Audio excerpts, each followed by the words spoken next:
예, 오늘 말씀은 믿음에 사랑을 더하라. 이런 제목으로 제가 말씀을 선포하도록 하겠습니다. 자, 오늘은 베드로후서 1장의 말씀으로 선포합니다. 1장 11절까지 봉독을 했는데요.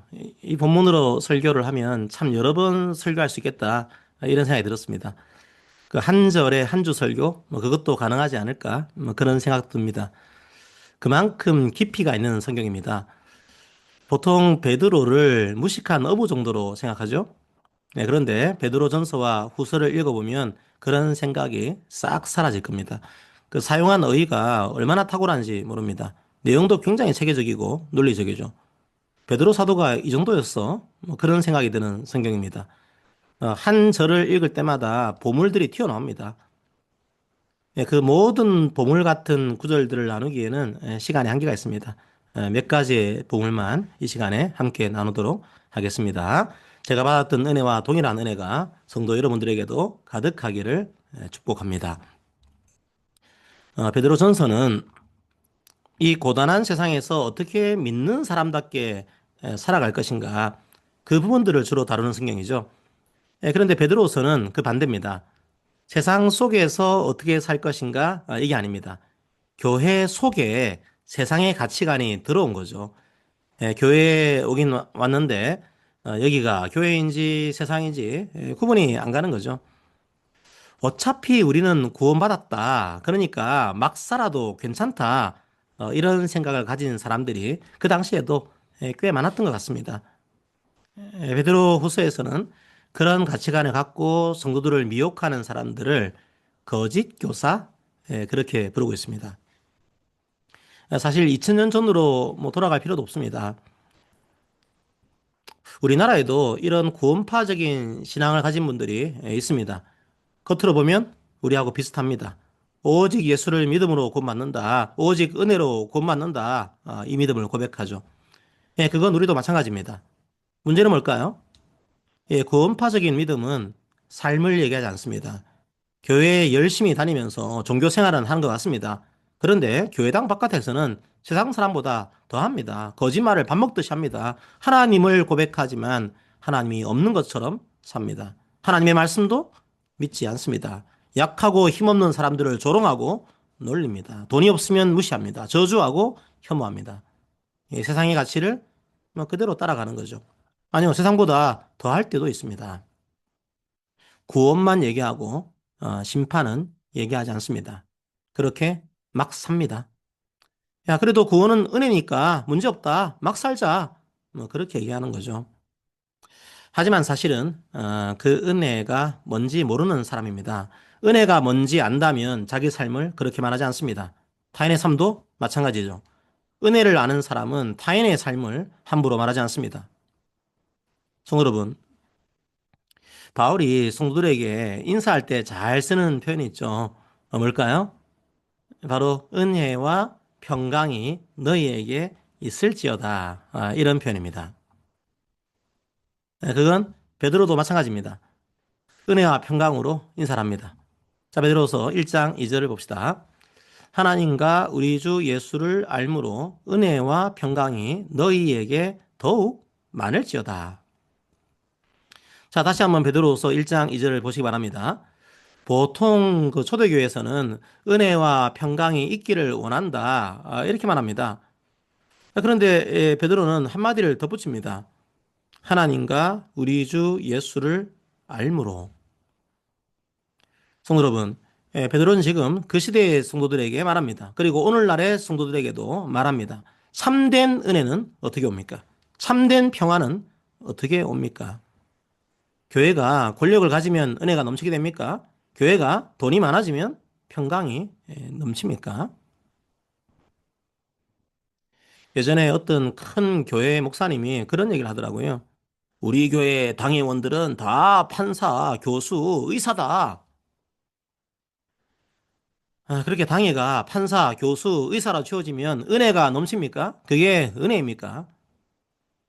권력을 가진 사람들이 교회에 많이 와서 국가기관들이 교회를 함부로 못하는 게 평화입니까? 교회는 교수와 학생을 차별하지 않습니다. 판사와 시민을 차별하지 않습니다. 의사와 환자를 차별하지 않습니다. 그런데 그런 권력이 은혜라고 생각하는 거죠. 은혜와 평화를 오해하고 있는 겁니다. 한국 교회는 주 예수 그리스도를 믿음으로 구원받았다. 예수님 은혜로 구원받았다. 이 신앙을 고백하는 훈련은 잘 되어 있습니다. 예, 너무너무 중요한 신앙 고백이죠. 그 신앙 고백으로 신앙인의 삶이 시작됩니다. 문제는 뭘까요? 갑자기 은혜가 변질됩니다. 갑자기 평화가 변질됩니다. 믿을 때는 예수의 은혜다. 예, 그렇게 고백합니다. 자, 그런데 믿고 난 이후에 삶을 살아갈 때는 뭔가 다른 걸 의지하면서 살아가는 겁니다. 돈을 의지하고, 명예를 의지하고, 권력을 의지합니다. 돈이 필요 없다? 그게 아닙니다. 살아가려면 돈이 필요합니다. 그 돈으로 가족들을 먹이고 생계를 유지합니다. 그걸 위해서 우리는 일을 합니다. 여러분들은 매 순간순간 자신과 가족의 육적인 생명을 구하는 일을 하고 있는 겁니다. 복음을 전하는 분들은 그 일로 영적인 생명을 구하는 일을 하고 있는 거죠. 노동은 숭고한 겁니다.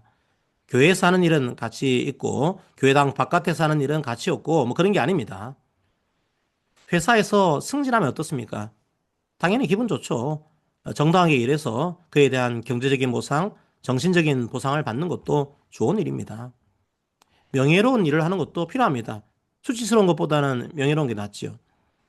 자, 그런 것들을 주시면 주께서 주시는 선물로 알고 겸손한 마음으로 감사하면서 값진 곳에 사용하시기 바랍니다. 그렇다면 문제는 뭡니까? 중요한 것은 그런 피조물들을 창조주의 자리에 두는 겁니다. 그런 피조물들을 아예 숭배하는 거죠. 그런 피조물들을 주관하는 분이 하나님이란 걸 잊어버리는 겁니다. 그리고 그 하나님이 이웃을 사랑하라. 그렇게 명령하신 걸 잊어버리는 겁니다. 하나님과 이웃은 없고 돈만 있습니다. 하나님과 이웃은 없고 명예만 있습니다. 하나님과 이웃은 없고 권력만 있습니다. 그게 은혜일까요? 저주일까요? 교회 속에 그런 홍수가 밀려오고 있는 겁니다. 돈을 벌기 위해서 정당한 노동을 하는 게 뭐가 문제겠습니까? 문제는 뭡니까? 돈 때문에 복음을 변질시키는 겁니다. 돈을 벌기 위해서 하나님과 말씀을 이용하는 겁니다. 그래서 돈을 벌면 그걸 은혜라고 착각하는 거죠. 온갖 실정법을 어겨가면서 큰 교회를 지어놓고 하나님이 하셨습니다. 그런 소리를 하는 거죠. 교회 속으로 세상의 홍수가 밀려들고 있는 겁니다. 참 베드로의 표현이 특이합니다. 그냥 은혜와 평강이 있을지어다 그렇게 말하면 될 건데 은혜와 평강이 너희에게 더욱 많을지어다 이렇게 표현하고 있죠. 베드로는 노아를 참 많이 인용합니다. 베드로 전서에서도 노아가 나오고 베드로 후서에서도 노아가 나오죠. 하나님께서 노아의 홍수가 끝난 다음에 노아한테 뭐라고 말씀하셨을까요? 번성하라고 말씀하시죠. 아담에게 했던 말과 똑같은 말씀이죠. 아담에게도 노아에게도 번성하라고 말씀하셨습니다. 은혜와 평강이 더욱 많을지어다. 그때 많다라는 표현과 같은 표현이라고 보면 됩니다. 하나님은 사람이 생명을 누리고 번성하기를 원하십니다. 그리고 주께서 주신 은혜와 평강을 더욱 누리기를 원하십니다. 그런데 이 많다라는 표현이 노아 이야기에 또 나옵니다. 어디일까요? 바로 홍수입니다. 노아 시대에 홍수가 들이닥칩니다. 물이 많아지는 거죠. 고난이 많아지는 겁니다. 그때도 이 표현을 사용하고 있습니다. 아무리 홍수와도 같은 고난들이 많아지더라도 방주에 탄 노아에게 말씀하신 것처럼 은혜와 평화가 더욱 많아지기를 바란다. 예, 그렇게 인사를 하고 있는 겁니다. 성도 여러분, 하나님은 은혜와 평화를 주시기 원합니다. 그런데 이 홍수와도 같은 세상 속에서 이 평화와 은혜를 어떻게 누리는 겁니까? 바로 베드로는 그걸 말하고 싶은 겁니다.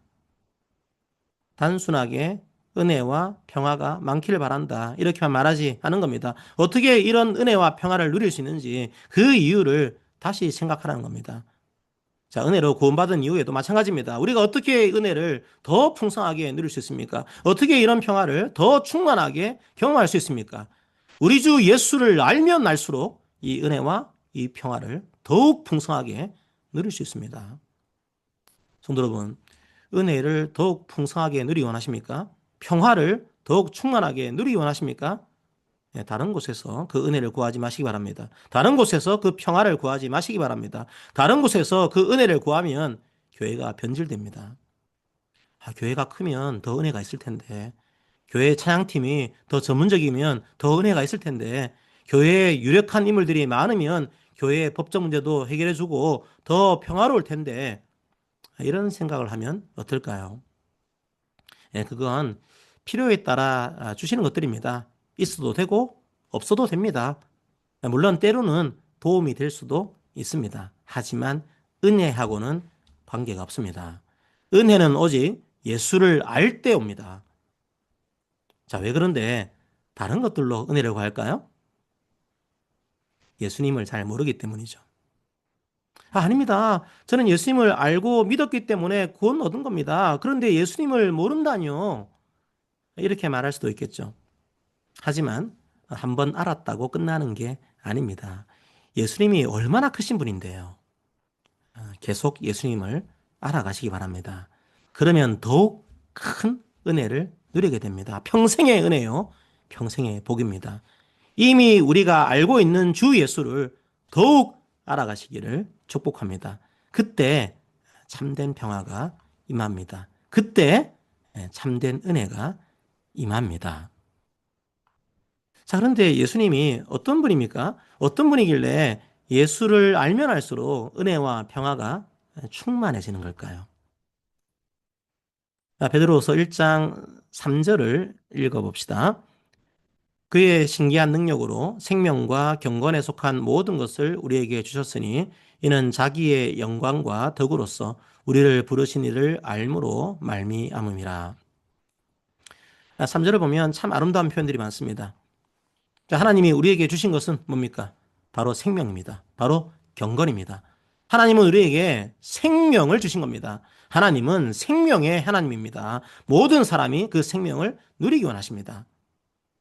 자, 그런데 우리가 어떻게 이 생명을 받은 겁니까? 하나님은 죄가 있는 곳에 함께 하지 않습니다. 하나님이 함께 하지 않는 것, 바로 그게 생명이 없는 겁니다. 그런데 우리는 이 생명을 누리고 있습니다. 어떻게 해요? 우리가 알아야 할 예수님은 어떤 분입니까? 바로 우리를 부르신 분입니다. 우리를 선택하신 분입니다. 아까 제가 은혜로 구원을 얻었다고 해놓고 자기 삶은 함부로 살아가는 구원파적인 신앙을 조심해야 한다. 그런 말씀을 드렸죠. 자, 그런데 사실 그 반대도 우리는 조심해야 합니다. 바로 바리새인 같은 믿음입니다. 자기가 하나님의 율법을 열심히 지키면서 살았기 때문에 이 은혜를 누릴 만한 자격이 있다. 이 생명을 가질 만한 자격이 있다. 이렇게 생각하는 거죠. 보통 다른 종교는 다 자력 구원을 말합니다. 자기의 힘으로 구원을 받을 수 있다고 생각하는 거죠. 그래서 끊임없이 자기를 채찍질합니다. 보통 다른 종교는 그런 사람들을 칭찬하죠. 하지만 성경은 그 사람을 교만한 사람이라고 말합니다. 아니면 어리석은 사람이라고 말합니다. 하나님 앞에서 의의는 없습니다. 하나도 없습니다. 하나님의 거룩함에 비춰보면 죄가 없는 사람은 이 지구상에 한 사람도 없습니다. 그런데 죄악으로 가득한 인생에게 생명을 주셨습니다. 왜죠? 우리를 부르셨기 때문입니다. 우리를 택하셨기 때문입니다. 바로 우리가 그 예수를 고백할 때 우리는 이 은혜를 누릴 수 있습니다. 자, 그런데 이런 생각을 할 수도 있지 않을까요? 아무리 그래도 이렇게 부족한 삶인데 주님께서 이 생명을 거두시지 않을까? 부르긴 부르셨는데 이제는 나를 멀리하지 않으실까? 성도 여러분, 여러분을 부르신 예수님이 어떤 분이십니까? 1장 4절을 봅시다. 이로써 그 보배롭고 지극히 큰 약속을 우리에게 주사 이 약속으로 말미암아 너희가 정욕 때문에 세상에서 썩어질 것을 피하여 신성한 성품에 참여하는 자가 되게 하려 하셨느니라. 주님께서 택하시고 부르신 자에게 생명을 주신다. 이걸 뭐라고 표현하고 있습니까? 바로 약속이라고 말하고 있습니다. 사람은 약속을 깨기도 합니다. 사람의 약속은 때로는 먼지보다 가볍습니다. 하지만 이 약속을 주신 분이 누구입니까? 하나님입니다. 말씀하신 것은 반드시 이루시는 분입니다. 이 약속은 깨지지 않습니다. 그 예수를 알 때 우리는 은혜와 평화를 더욱 많이 누리게 됩니다. 자, 이제 주위에서 말씀을 보셔야 합니다. 베드로는 이 지점에서 삶을 말합니다. 주께서 우리를 부르셨다. 그리고 그 생명을 약속하셨다. 우리의 능력이 아니라 주님의 약속 때문에 이 생명은 깨지지 않는다. 이런 말씀을 들으면 어떤 생각이 듭니까? 감격스럽지 않습니까? 은혜롭지 않습니까? 자, 그런데 그렇지 않은 사람들이 있었던 겁니다. 구원파적인 신앙을 가진 사람들이 나왔던 거죠. 이제 구원받았으니 막 살아도 된다. 그런 변종 같은 신앙이 생긴 겁니다. 베드로는 그런 신앙은 잘못됐다. 그걸 얘기하려고 합니다. 성도 여러분, 예수를 믿는 모든 사람의 만판에 이 약속의 씨앗이 심겨져 있습니다. 이 약속은 깨지지 않습니다. 자, 그런데 왜 이런 약속을 주신 걸까요? 구원파적인 삶을 살아도 된다? 뭐 그런 뜻입니까? 당연히 그렇지 않습니다. 베드로는 뭐라고 말합니까? 특이한 표현을 쓰고 있죠. 그 신성한 성품에 참여하는 자가 되도록 하기 위해서 자, 이런 표현을 쓰고 있습니다. 베드로는 은혜와 삶을 분리하지 않습니다. 물론 베드로에게 모든 삶의 출발점은 주님입니다. 주님께서 우리들을 부르셨기 때문에 이 영생의 여정을 시작하게 됩니다. 주님께서 우리에게 은혜로 믿음을 주시고 또 약속하셨기 때문에 우리의 연약함에도 불구하고 이 길을 담대하게 걸어가게 됩니다. 그 약속은 깨지지 않습니다. 우리의 구원은 완전한 은혜입니다. 자, 그런데 베드로는 그 다음을 얘기하고 싶은 겁니다. 그 약속을 우리 삶에서 누리기 위해서는요, 그 약속이 풍성하게 열매를 맺기 위해서는요, 하나님은 우리를 로봇으로 만드신 게 아닙니다. 약속의 씨앗을 우리에게 심어 놓고 가만히 놔둬도 그냥 자라도록 내버려 두지 않습니다. 오히려 그 열매를 맺는 과정에 우리를 참여시키셨습니다. 우리에게 이 성품에 참여해라 명령을 하고 있습니다. 왜 그런 명령을 하고 있을까요? 우리를 괴롭히기 위해서입니까? 힘들게 하기 위해서입니까? 아니요. 우리와 이 삶을 함께 걸어가기 위해서입니다. 하나님께서 우리를 동역자로 삼으신 겁니다. 하나님과 함께 걸어가는 것이 얼마나 영광스러운 일인지 알려주시는 거죠. 사절을 보면 참여하는 자 이렇게 되어 있죠. 이때 헬라어로 코이노노이라는 표현을 씁니다. 우리말로 굳이 번역하면 동역자라고 할 수 있습니다. 자, 그런데 그냥 파트너 정도가 아닙니다. 하나님의 성품을 함께 공유하면서 하나님과 함께 이 생명의 길을 걸어가는 동역자입니다.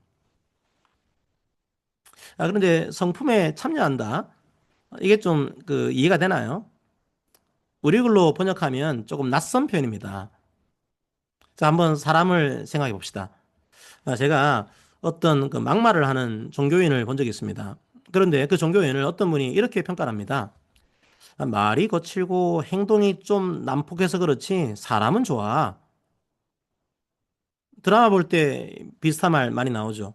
실컷 괴롭혀 놓고 다 너 잘 되라고 하는 말이야. 그렇게 말하지 않습니까? 이런 말하고 뭐가 다릅니까? 행동은 난폭한데 성품은 좋다? 그게 말이 됩니까?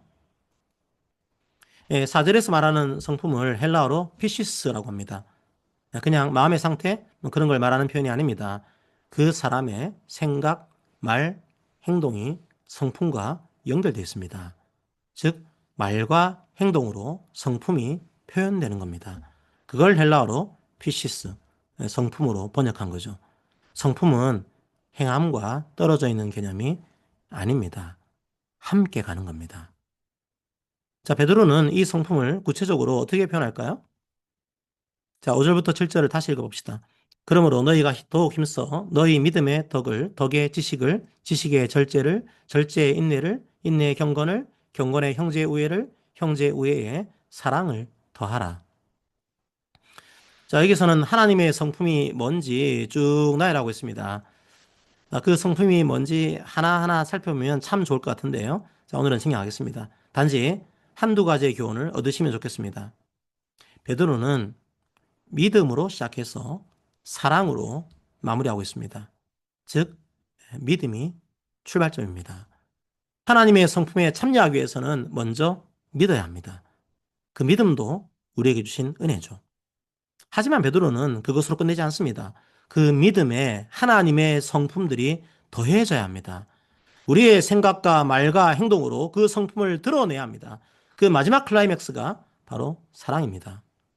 믿는다고 하면서 저주하고 혐오하면요, 그건 하나님의 성품에 참여하지 않고 있는 겁니다. 그러면 실족하게 됩니다. 구원받은 사람이라도 은혜와 평화를 풍성하게 누리지 못하게 됩니다. 예수를 안다는 것, 그게 뭘까요? 자, 우리는 믿습니다. 이 고백 하나로 다 끝났다고 생각합니다. 그냥 사진 한 장 찍는 것처럼 생각하는 거죠. 예, 물론 우리는 믿음으로 이 삶을 시작합니다. 하지만 예수를 아는 것은 고백 한 번 하고 세례 한 번 받고 끝나는 게 아닙니다. 우리의 일평생을 통해서 계속되는 과정입니다. 베드로가 말하는 예수의 성품을 배우고 그 성품에 따라서 행하고 말할 때 예수를 더욱 알게 됩니다. 그때 더욱 은혜와 평화를 누리게 됩니다. 7절을 보십시오. 뭐라고 합니까? 더하라 이렇게 말합니다. 믿음의 사랑을 더하라는 겁니다. 자, 오늘은 헬라어를 좀 많이 말하게 되는데요. 더하라라는 명령어를 헬라어로 에피코레게사테 이렇게 말합니다. 자, 이 단어가 언제 주로 사용될까요? 하나님께서 풍성하게 공급해 주실 때 이 표현을 주로 사용합니다. 그러니까 이 단어에는 이미 하나님의 은혜가 내포되어 있는 겁니다.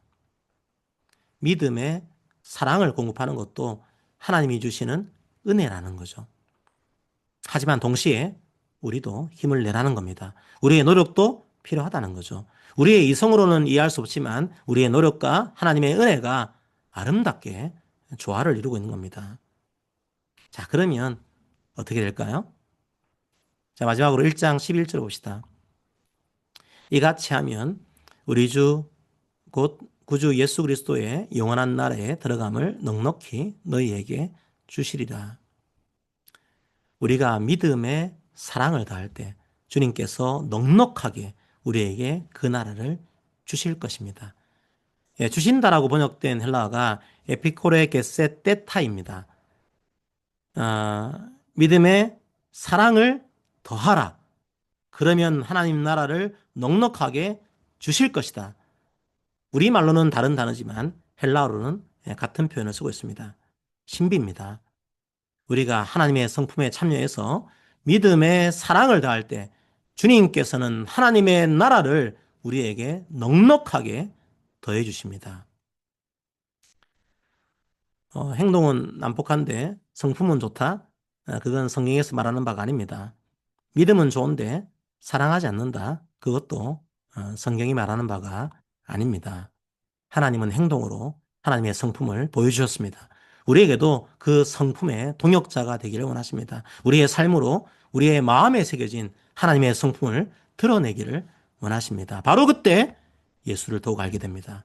바로 그런 과정을 통해서 은혜와 평강이 더욱 풍성해집니다. 그때 하나님의 나라를 우리가 이 땅에서도 경험하게 됩니다.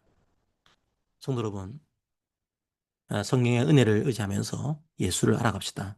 힘써 알아갑시다. 주님의 성품에 참여합시다. 그래서 주님의 은혜로 우리 삶에서도 열매를 거둡시다. 성령의 열매를 누립시다. 그 은혜와 그 평강이 모두에게 더욱 많아지기를 축복합니다. 아멘. 함께 우리 찬양할까요?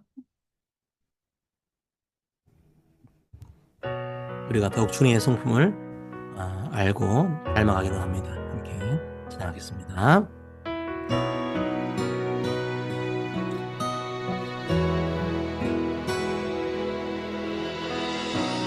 내 삶의 소망 내가 바라는 한 분, 예수 닮기를 내가 원하네. 한없는 사랑, 풍성한 긍휼, 예수 닮기를 내가 원하네. 예수 닮기를, 예수 보기를, 예수만 높이기 내가 원하네.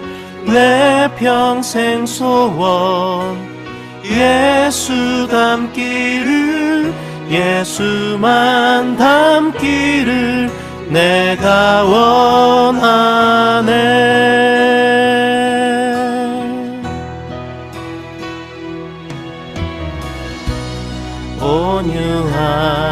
온유하시고 겸손하신 성품, 예수 닮기를 내가 원하네. 자비하시고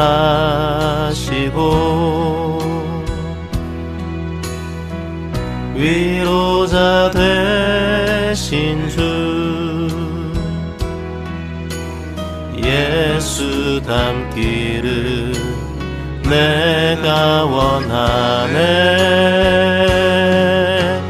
예수 닮기를, 예수 보기를, 예수만 높이기 내가 원하네. 내 평생 소원, 예수 닮기를, 예수만 닮기를 내가 원하네.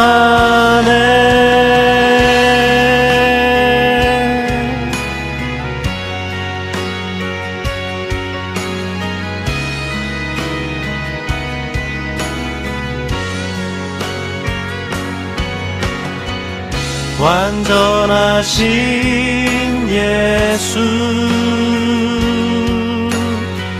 새롭게 하시네.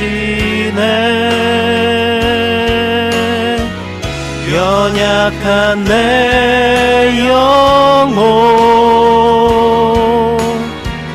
온전하게 되리. 예수 닮기를, 예수 보기를, 예수만 높이기 내가 원하네. 내 평생 소원, 예수 닮기를, 예수만 닮기를 내가 원하네. 예수 닮기를, 예수 보기를, 예수만 높이기 내가 원하네. 내 평생 소원, 예수 닮기를, 예수만 닮기를 내가 원하네. 예수 닮기를, 예수 닮기를, 예수 보기를, 예수만 높이기 내가 원하네. 내 평생 소원, 예수 닮기를, 예수만 닮기를 내가 원하네.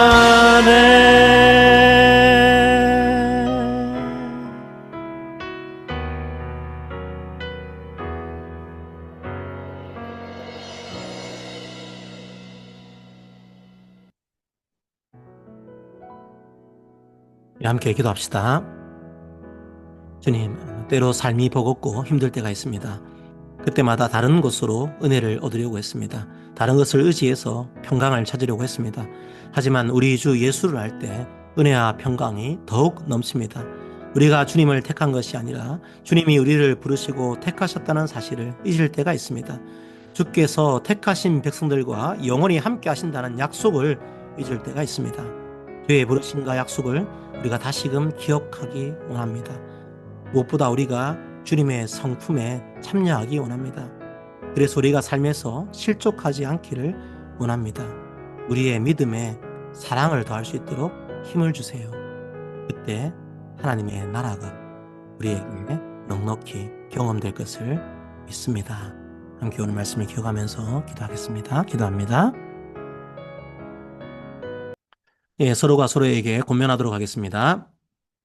사랑하는 성도 여러분, 주 예수를 알므로 은혜와 평강이 더욱 충만해지기를 축복합니다. 주님의 부르심과 약속을 기억하며 담대하게 나아가기를 축복합니다. 무엇보다도 주님의 성품에 참여해서 주님의 나라가 어떠한 나라인지를 더욱 충만하게 경험하기를 축복합니다. 우리의 믿음에 사랑을 더합시다. 아멘. 자, 금주의 말씀은 베드로후서 1장 4절 말씀을 가지고 세 번역 말씀으로 함께 말씀을 고백하도록 하겠습니다. 그는 이 영광과 덕으로 귀중하고 아주 위대한 약속들을 우리에게 주셨습니다. 그것은 이 약속들로 말미암아 여러분이 세상에서 정욕 때문에 부패하는 사람이 되는 것이 아니라 하나님의 성품에 참여하는 사람이 되게 하시려는 것입니다. 아멘. 자, 이 약속과 이 말씀으로 이번 한 주간도 살아가시기를 축복합니다.